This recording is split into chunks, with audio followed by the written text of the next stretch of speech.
ఓం శ్రీ సాయినాథాయ నమః. శ్రీ సాయి సచ్చరిత్రము 39వ అధ్యాయం. ప్రస్తావన. భగవద్గీత శ్లోకమునకు బాబా చెప్పిన అర్థము, సమాధి మందిర నిర్మాణము. ఈ అధ్యాయంలో భగవద్గీత యందు ఒక శ్లోకమునకు బాబా చెప్పిన అర్థం ఉన్నది. కొందరు బాబాకు సంస్కృతం తెలియదనియు, అది నానాసాహెబ్ చాందోర్కర్ చెప్పినదనియు నుండిచే హేమంత్ పంత్ 50వ అధ్యాయంలో ఈ సంగతిని విశదీకరించెను. 2 అధ్యాయముల్లోను ఒకే విషయం ఉండుటచే రెండును నిందులో పొందుపరచడమైనది. ప్రస్తావన. షిరిడీ పవిత్రమైనది. ద్వారకామయి పవిత్రమైనది, పావనమైనది. ఏలన శ్రీ సాయి ఎచటనే నివసించుచు, తిరుగుచు, మసులుచు తుదకు అక్కడనే మహాసమాధి పొందిరి. షిరిడీ గ్రామ ప్రజలు ధన్యులు. వారి సర్వకార్యములను బాబా నెరవేర్చుచుండెను. బాబా వారి కొరకే చాలా దూరం నుండి ఎచటకి వచ్చెను. మొదట షిరిడీ చాలా చిన్న గ్రామం. సాయిబాబా ఎచట నివసించుటచే దానికి గొప్ప ప్రాముఖ్యము వచ్చెను. తుదకది పవిత్రమైన యాత్రాస్థలమయ్యెను. అచ్చట నుండి స్త్రీలు కూడా ధన్యులు. బాబా యందు వారు భక్తి నిస్సంశయముగా పరిపూర్ణమైనది. బాబా మహిమను వారు స్నానం చేయునప్పుడు, విసురునప్పుడు, రుబ్బునప్పుడు, ధాన్యం దంచునప్పుడు, తదితర గృహ కృత్యములు చేయునప్పుడు పాడుచుండెడివారు. వారి భక్తి ప్రేమలు పావనములు. వారు చక్కని పాటలు పాడుచుండెడివారు. అవి పాడిన వారికి, విన్నవారికి మనశ్శాంతి కలుగుజేయుచుండెను. భగవద్గీత శ్లోకమునకు బాబా చెప్పిన అర్థము. బాబాకు సంస్కృతం వచ్చునని నమ్మువారుండరు. ఒకనాడు భగవద్గీతలోని ఒక శ్లోకమును బాబా చక్కని అర్థమును నానాసాహెబ్ చాందోర్కర్‌కి బోధించి ఆశ్చర్యం కలుగచేసెను. ఈ విషయం గురించి బీవీ దేవి గారు శ్రీ సాయి లీలా సంపుటి 4 పుట 563 స్ఫుట విషయం నందు రాసినారు. వారు స్వయంగా నానాసాహెబ్ చాందోర్కర్ వద్ద నుంచి కొన్ని సంగతులు తెలుసుకొనుటచే ఆ వృత్తాంతం ఇదిగోనివ్వబడెను. నానాసాహెబ్ చాందోర్కర్ వేదాంతమును బాగా చదివినవారు. ఆయన భగవద్గీతను వివిధ వ్యాఖ్యానములతో చదివియున్నందున తన పాండిత్యమునకు గర్వించుచుండెను. బాబాకి ఈ విషయం గాని, సంస్కృతం గాని తెలియదని ఆయన అభిప్రాయం. అందుచే ఒకనాడు బాబా అతని గర్వం అణచెను. ఆ తొలి రోజులలో భక్తులు గుంపులుగా రానప్పుడు బాబా శక్తుల సంశయములు తీర్చుటకు నుంటరిగా వారితో మసీదులో మాట్లాడుచుండిరి. బాబా దగ్గర నానా కూర్చొని వారి కాళ్ళొత్తుచు నోటిలో ఏదో గొణుగుచుండెను. బాబా: నాన్నా, ఏమి గొణుగుచున్నావు? నాన్న: సంస్కృత శ్లోకం వల్లించుచున్నాను. బాబా: ఏ శ్లోకం? భగవద్గీతలోనిదన్నారు నాన్న. గట్టిగా చదువుము అన్నారు బాబా. నాన్న: భగవద్గీత 4వ అధ్యాయం 34వ శ్లోకం ఈ క్రింది విధంగా చదివాను. తద్విద్ధి ప్రణిపాతేన పరిప్రశ్నేన సేవయా ఉపదేక్ష్యంతి తే జ్ఞానం జ్ఞానిన సత్వదర్శినః. బాబా: నాన్న, అది నీకు బోధపడినదా? అవును. నీకు తెలిసినచో నాకు చెప్పుము.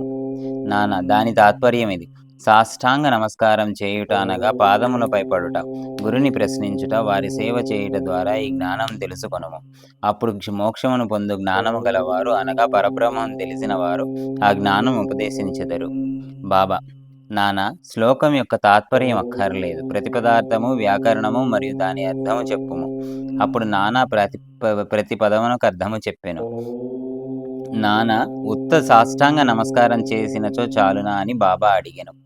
నాన్న: ప్రాణపాతి అన్న పదమున ఇంకొక అర్థం నాకు తెలియదు. ప్రణిపాత అనగా సాష్టాంగ నమస్కారం అని నాకు తెలియను. బాబా: పరిప్రశ్న అనగానేమి? నాన్న: ప్రశ్నలు అడుగుట. బాబా: ప్రశ్న అనగానేమి? అదే అనగా ప్రశ్నించుట అన్నారు నాన్న. పరిప్రశ్న ఎన్నను ప్రశ్న ఎన్నను ఒక్కటే అయినచో వ్యాసుడు పరి అను ప్రత్యయమును ప్రశ్నకు ముందేలా ఉపయోగించెను? వ్యాసుడు తెలివి తక్కువవాడా అని అడిగాను బాబా. పరిప్రశ్న ఎన్న మాటకు నాకింత అర్థమేమీయూ తెలియదు అన్నారు నాన్న. బాబా: సేవ అనగా నెట్టిది? నాన్న: ప్రతిరోజు మేము చేయుచున్నట్టిది. అట్టి సేవ చేసిన చాలునా? సేవ అను పదమునకింకను వేరే అర్థమేమి గలదో నాకు తోచుటలేదు అన్నారు నాన్న. రెండవ పంక్తిలోని ఉపదేక్ష్యంతి తే జ్ఞానం అను దానిలో జ్ఞానమను పదం ఉపయోగించకుండా ఇంకొక పదం ఉపయోగించగలవా అన్నారు బాబా. అవును అన్నారు నాన్న. బాబా: ఏ పదము? నాన్న: అజ్ఞానం. జ్ఞానమునకు బదులు అజ్ఞానం ఉపయోగించినచో ఈ శ్లోకంలో ఏమైనా అర్థం గలదా అన్నారు బాబా.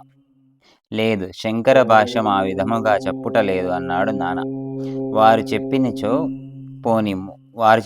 పోనిమ్ము. అజ్ఞానము అను పదమును ఉపయోగించినట్లా తగిన అర్థం వచ్చినప్పుడు దానిని ఉపయోగించుటకు ఏమైనా ఆక్షేపణ కలగదా అని అడిగారు బాబా.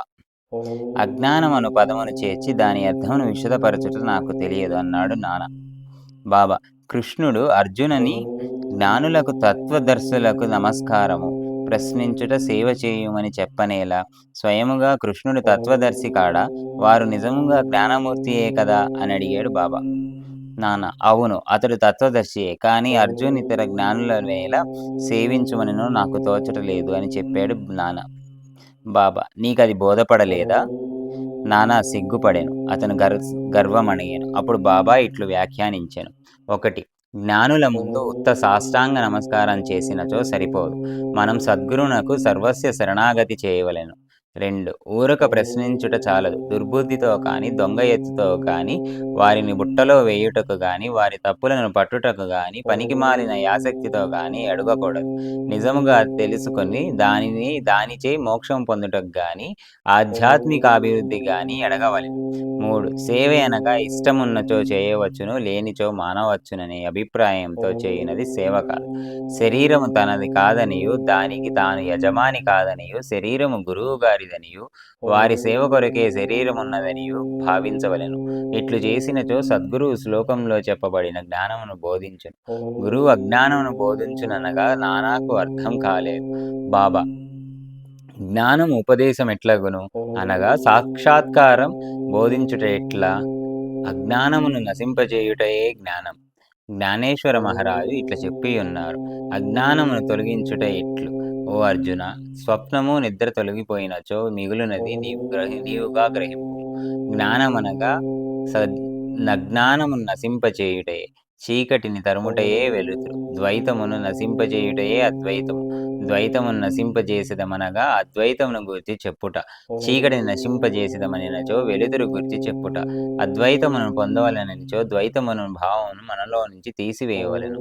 అది ఏ అద్వైతమును పొందు జ్ఞానం. ద్వైతములోని ఉండి అద్వైతమును గూర్చి మాట్లాడగల వారెవ్వరు? ఎవరైనట్లు చేసినచో నా స్థితిలోనికి వారు రానిదే వారికి అది ఎట్లు తెలియను? దానిని ఎట్లు పొందెదరు?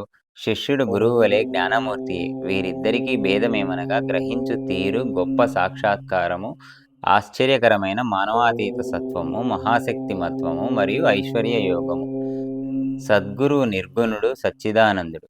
వారు మానవాకారమును అవతరించుట, జగత్తును మానవాళిని ఉద్ధరించుట మాత్రమే. దాని వలన వారి అసలైన నిర్గుణ స్వభావము కొంచెం కూడా వికారము చెందదు. వారు సత్యస్వరూపము, దైవిక శక్తి, జ్ఞానము తరగకుండా నుండును. శిష్యుడు కూడా నట్టి స్వరూపం కలవాడే కాని అతని అనేక జన్మల అజ్ఞానం తానే శుద్ధ చైతన్యమన్న సంగతిని కప్పివేయును.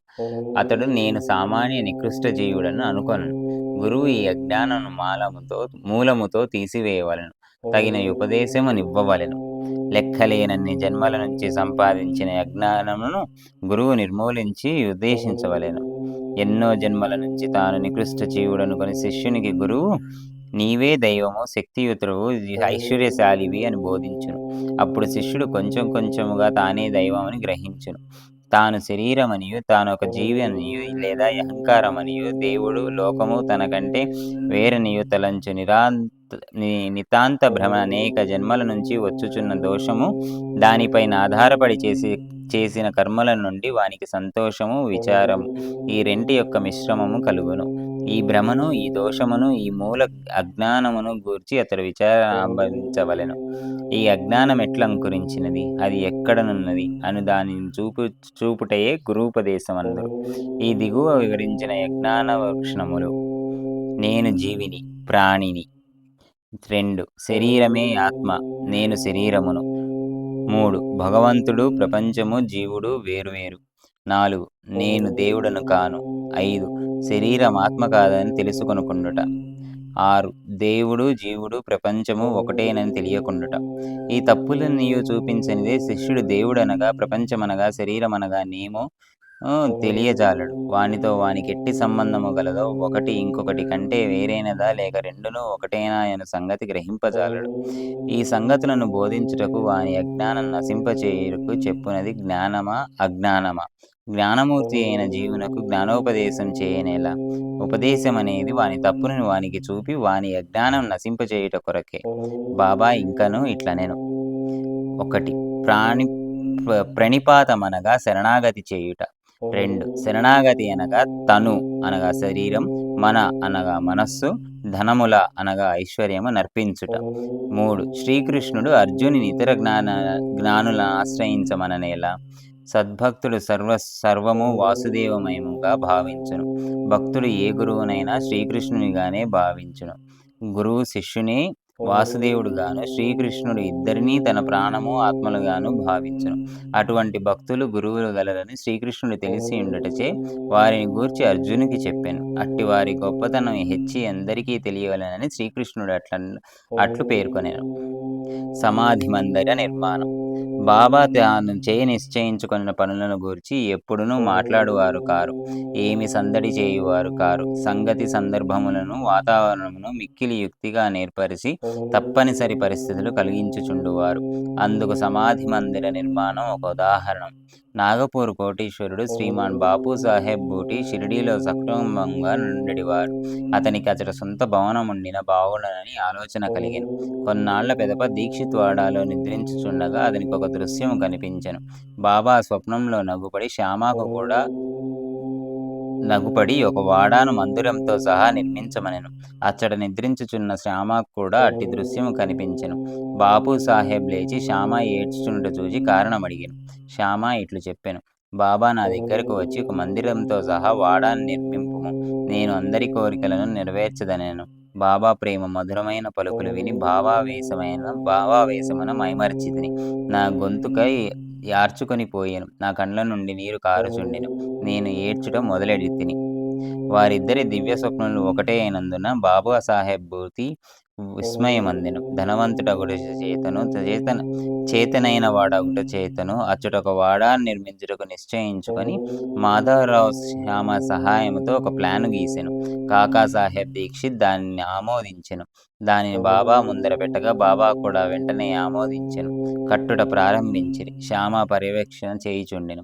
భూమియు పరిగ్రహము, భూగృహము, బావి పూర్తయ్యెను.